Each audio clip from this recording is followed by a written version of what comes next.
Souvent, tu es là comme ça et puis il y a des images de nourriture ou bien des odeurs de nourriture qui vont te hanter pendant des jours. Je dis, fais pause et puis tu manges. Non, souvent les gens négligent la nourriture. Laisse-moi te parler de la nourriture. Ça, il y a des nourritures là, ça chasse la dépression. Il y a des nourritures qui te connectent à Dieu. Il y a des nourritures, c'est pas ton ventre qui est rassasié, c'est ton âme qui est rassasiée. Quand il y a une nourriture, il y a une odeur, il y a un repas, il y a une image qui hante ton esprit, fais pause et puis tu manges correctement ce que tu as envie de manger. Tu sais, c'est un luxe et c'est un privilège de manger ce qu'on a envie de manger à l'instant. Il y a des gens qui ont des envies qui n'ont pas les moyens. Il y a des gens qui ont des moyens qui n'ont plus d'envie. Maintenant, il y a toi qui as l'envie, qui as les moyens et ça ne dépend que de toi. J'ai dit, il faut faire, tu vas manger ce que tu as envie de manger, tu vas dessus là. Il faut manger, c'est important.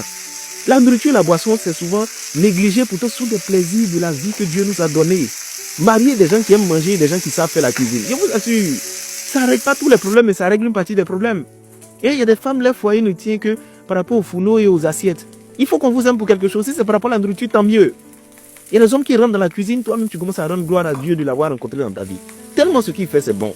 Vous jouez la nourriture, hein. Et je me rappelle, moi j'étais très malade, j'étais à l'hôpital.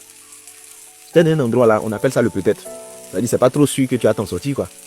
Et puis je vois un gars à côté de moi, on lui envoie de la nourriture, c'est-à-dire ça quitte dans les grands restaurants. Ses parents envoient de la nourriture. L'hôpital même, il y avait un restaurant à l'intérieur, on lui envoie les meilleurs mets. Il est là comme ça, il a pas envie de manger. Je dis, moi je n'ai pas l'appétit, je vais manger. Il y a des gens qui sont dehors, ils ont faim, ça les cherche, ils ne trouvent pas. Moi en tout cas, j'étais malade, mais on me connaissait là-bas. Le restaurant, on me connaissait. Et puis je me rappelle, il y a un soir où j'étais couché, et puis il y a eu ce genre de faim. Vous savez, il y a un niveau de faim que tu as, c'est une faim spécifique où tu as envie de manger quelque chose. Je tourne, et puis je reçois un appel de ma grande sœur. En tout cas, cette visite-là, je ne l'ai pas oublié. Ma grande sœur m'appelle, ça va, bon, au niveau de la santé, et bon, je suis là, dans mon traitement, et bon, on va te faire un repas, on va t'envoyer. En temps, c'est l'image de la nourriture qui me hantait.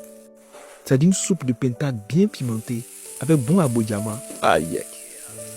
On n'a rien dit, hein. Elle m'a dit, on te fait un truc à manger. J'ai dit, ok. J'ai dit, quand ils sont arrivés, quand ils ont ouvert, l'odeur même a rempli déjà la salle de l'hôpital. L'autre, ce sont les mêmes pulsations. Il y a quoi là-bas? Ils m'ont servi le plat. Mais je te l'ai corrigé. Je vois qu'ils transpirent. Mais il y a une partie de la maladie qui a disparu à l'instant. La nourriture ne joue pas avec, hein. Je vous assure, quand il va arriver des moments de vos vies, qu'il y a des envies qui vous prennent, faites-vous plaisir. Faites-vous plaisir, mangez ce que vous avez envie de manger, surtout quand vous savez cuisiner. Souvent, je suis sur Internet, je tourne et puis je tombe sur des photos de nourriture. Si j'ai ça, je rentre dans la cuisine. Aïe. Bon, c'est que je ne me débrouille pas mal en tête de cuisine. Mais juste pour vous faire passer le message, je vous dis, l'entretien même de la santé mentale, c'est important. Manger, ça fait partie d'entretenir sa santé mentale. Ça fait partie de la vie et c'est important. Le message que je veux que vous reteniez dans cette vidéo, le jour où vous êtes hanté par une nourriture, si vous avez les moyens de vous offrir ça, faites-vous plaisir. Parce qu'il y a des endroits où les gens cherchent à manger et ne trouvent pas. Si vous avez les moyens, vous avez les compétences de vous offrir un repas, faites-le. Si vous devez commander et que vous avez les moyens de le faire, faites-le. Les plaisirs.